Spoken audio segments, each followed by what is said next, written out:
તો મિત્રો અમે અત્યારે આવી ગયા છીએ ખેડૂત ભાઈનું આપણે ઇન્ટરવ્યૂ લેવા માટે શું કારણે અને કેટલોક વરસાદ થયો છે અને શું શું નુકસાન થયું છે તો આપણે ખેડૂત ભાઈને મળીએ.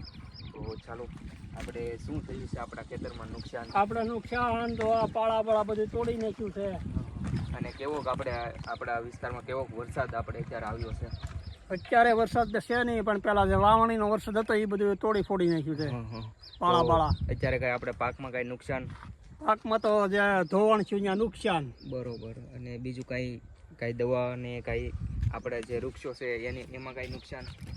હા, એમાં તો દવા તો છાંટવી પડે છે, કારણ કે ઈયળ એવું ગળવાનું બધું આવી ગયેલું છે. બરોબર. દવા બવા છાંટવી આપણે ટાઈમસર છાંટવી પડે એટલે આપણે આપણા જે વૃક્ષો બધા છે એમાં આપણે સફળતા રહી. આ સફળતા રહી. બરોબર.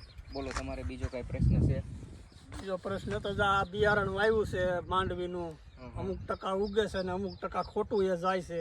બરોબર. ભાઈ થોડુંક બતાવો કે બિયારણ કઈ રીતે ઉગે છે અને કઈ રીતે નથી ઉગતું. તો આ જોઈ જવો, આ થોડુંક એટલામાં ઉગ્યું નથી, અને આગળ ઉગી ગયું છે, તમે જોઈ શકો છો. તો બોલો, બીજો કઈ પ્રશ્ન હોય તો તમારે? બીજો પ્રશ્ન અને તમે ઓલું જે ખોટું કહેતા હતા એ શું આમાં શું છોડવો છે? ખોટો છોડવો તો આમાં અમુક ફૂકો હોય ને, ટૂંકમાં ફૂકો એટલે એવું બીજ ખરાબ આવ્યું હોય, ખરાબ આવ્યું હોય એટલે તો ફૂકો હોય અમુક છોડવા વિયા જાય. બરોબર. તો આ છે આ રોગ કહેવાય. બરોબર. તો દવા બવા છાંટો છો મિત્રો, આ છે રોગ જુઓ. તો આનું શું થાય આમાં?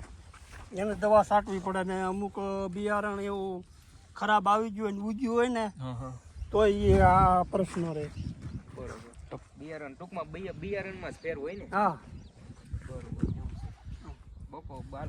બોલો, બાકી બીજો કઈ પ્રશ્ન તમારે? બીજો પ્રશ્ન તો હું આમાં છે, બાકી આ ધોવાનું ને બિયારણ ઉગતું નથી. જ્યાં યાર પડી ગયો ત્યાં નથી. બરોબર. તો મિત્રો આ જે પાળો છે અમારા ગામ નજીક એક પાળ અહીંયા જે રોડબીનો છે અને એમાં બહુ નુકસાન થયું છે ખેડૂત ભાઈઓને.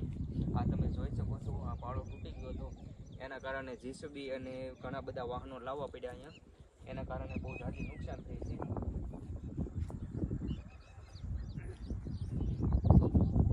બોલો, બીજું કઈ છે નહીં ને?